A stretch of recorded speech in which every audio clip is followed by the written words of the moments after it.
So friends, ఆ చెత్త పులిని తప్పించుకొని అడవి మొత్తం తప్పించుకొని బయటకు వచ్చిన తర్వాత మనకి కొంచెం పొలం వాతావరణం అయితే కనపడింది ఇక్కడ. సో దూరం నాకైతే ఎవరు కనిపించట్లేదు, బట్ చాలా ఆకలిస్తుంది ఫ్రెండ్స్, చాలా ఆకలిస్తుంది ఫ్రెండ్స్. సో తినడానికి పెద్ద నేరేడుకాయ చెట్టు కనపడింది,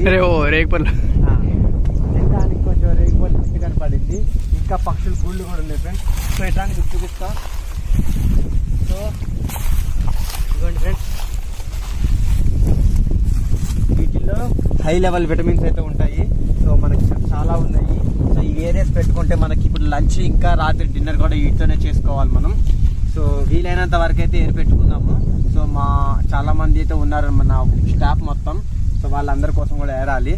మేము ఏరుకొని తర్వాత మీకు చెప్తాం తర్వాత అప్డేట్. సో ఫ్రెండ్స్, ఇది ఒక చాలా డేంజర్ అయిన ముళ్ళు అనమాట ఇది.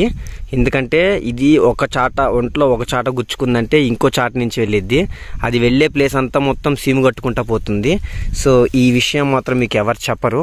దీని పువ్వు ఇలాగుంటుంది. ఇది చాలా డేంజర్ అయిన చెట్టు అనమాట. ఇది మొత్తం ఈ అడవి నిండా ఇవే ఉన్నాయి. సో జాగ్రత్తగా చూసుకుంటూ నడవాలన్నమాట. నేనైతే నాకు మామూలుగానే ఈ అడవిలో పెద్ద రిస్క్ అనుకుంటే దీనికి తగ్గట్టు ఇవి కూడా నాకు తోడయ్యాయి. సో వీటన్నిటిని జాగ్రత్తగా దాటుకుంటే అయితే నేను ముందుకు వెళ్లాల్సి ఉంటుంది.